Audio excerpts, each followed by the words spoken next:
चलिए आज एक ऐसे ऐतिहासिक लेख में उतरते हैं जो एक बहुत ही बुनियादी सवाल पूछता है। राष्ट्र कैसे बनते हैं और वो बिखर कैसे जाते हैं? तो आज का हमारा सोर्स मटेरियल इसी एक तीखे सवाल से शुरू होता है। ये इतिहास के उदाहरणों का इस्तेमाल करके एक ऐसा तर्क देता है जो शायद चौंका दे कि कभी-कभी एकता ही सबसे बड़ी कमजोरी बन सकती है। ये लेख शुरू होता है एक बड़े ही कह सकते हैं बोल्ड दावे के साथ। वो ये कि राष्ट्रवाद की भावना अगर एक बार जाग जाए तो एक ऐसी ताकत बन जाती है जिसे कोई रोक नहीं सकता। ये बड़े से बड़े देशों को भी अंदर से तोड़ सकती है। यहाँ लेखक राष्ट्रवाद को सिर्फ देशभक्ति नहीं बता रहा, बल्कि इसे एक ऐसी गतिशील और अक्सर विनाशकारी इच्छा के तौर पर देख रहा है जो किसी एक खास समूह के लोगों को अपना अलग देश बनाने के लिए उकसाती है। और अपनी बात को साबित करने के लिए लेखक दो बड़ी केस स्टडीज का सहारा लेता है। उसका दावा है कि इन दोनों में हमारे लिए बहुत जरूरी सबक छिपे हैं। तो चलिए पहले सबूत की तरफ बढ़ते हैं जो लेख में दिया गया है। ये है ऑटोमन साम्राज्य के पतन की सदियों लंबी कहानी। तो ये टाइमलाइन साफ दिखाती है ना कि ये साम्राज्य कोई एक झटके में खत्म नहीं हुआ। ये एक बहुत धीमी प्रक्रिया थी जिसमें उसके राष्ट्र एक एक करके धीरे धीरे अलग होते चले गए। अब सबसे मजेदार बात यहाँ ये है कि लेखक जो आम वजह बताई जाती हैं उन्हें कैसे खारिज करता है। वो कहता है कि असली वजह तो एक ही थी और वो थी साम्राज्य के अधीन लोगों में राष्ट्रवाद का बढ़ना। तो यहाँ सबसे जरूरी बात यह निकल कर आती है कि मामला सिर्फ ईसाई प्रजा के अलग होने का नहीं था। ये राष्ट्रवाद के बारे में था जो धर्म से भी ज्यादा ताकतवर साबित हुआ। अब आते हैं दूसरी केस स्टडी पर, और ये कहानी तो बहुत तेजी से आगे बढ़ती है।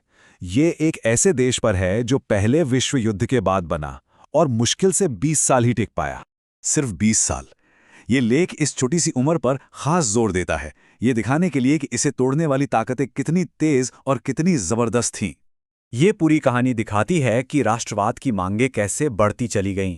जो बात सिर्फ पहचान के लिए एक छोटी सी मांग से शुरू हुई थी, वो देखते ही देखते पूरी आज़ादी की मांग में तब्दील हो गई।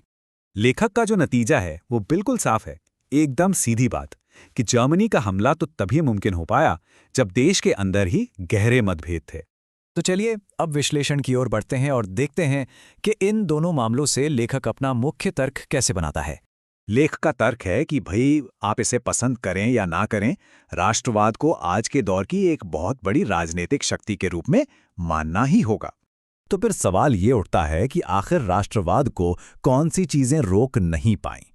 लेखक का तर्क साफ है, चाहे वो साझा धर्म हो या स्वायत्तता का वादा, कुछ भी राष्ट्रवाद की मुख्य मांग को पूरा नहीं कर सका, एक अलग देश। और अब आखिरी हिस्से में ये लेख इतिहास के विश्लेषण से हटकर सीधे सीधे इसे भारतीय उपमहाद्वीप पर लागू करता है और तर्क देता है कि ये सबक भारत के लिए जीवन और मृत्यु का सवाल है। यही वो बड़ा सवाल है जो लेखक हमारे सामने रखता है। वो इशारा कर रहा है कि इतिहास की वही कहानी यहां भी दोहराई जा सकती है।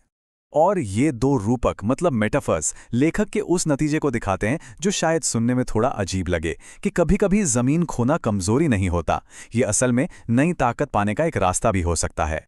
मतलब तर्क ये है कि बंटवारा भले ही दर्दनाक हो, लेकिन यह हर राष्ट्रीय समूह को अपना एक स्थिर और मजबूत देश बनाने का मौका देकर शांति लाता है। ये लेख इस कोट का इस्तेमाल करके बंटवारे को एक हार की तरह नहीं, बल्कि एक मजबूरी में लिए गए सही फैसले की तरह दिखाता है, जब अंदरूनी लड़ाइयां हद से ज्यादा बढ़ जाएं। तो इस पूरे विश्लेषण में हमने इतिहास से निकला एक बहुत ही मजबूत और हाँ, थोड़ा भड़काऊ तर्क देखा, और आखिर में ये हमारे लिए एक सवाल छोड़ जाता है कि क्या ये कड़वा सबक हर देश के लिए हर समय के लिए सच है?